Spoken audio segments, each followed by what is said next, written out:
मित्रांनो, भारतीय संस्कृतीत वनस्पतींना केवळ निसर्गाचा भाग नाही, तर एक दैवी अस्तित्व मानलं गेलं आहे. त्यातील एक अत्यंत महत्त्वाचं आणि पवित्र झाड म्हणजे गोकर्णाचं झाड. मित्रांनो, हे गोकर्णाचं झाड निळ्या रंगाचं फुल देतं.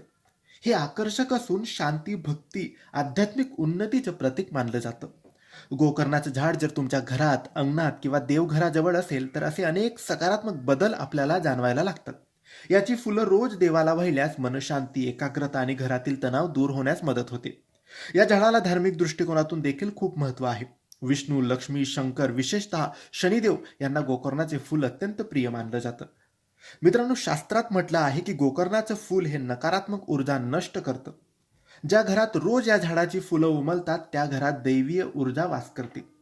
अडचणींमध्ये अडकलेली कामं पूर्ण होऊ लागतात, मनात नकोसे विचार कमी होतात आणि ईश्वरावरचा विश्वास अधिक दृढ होतो.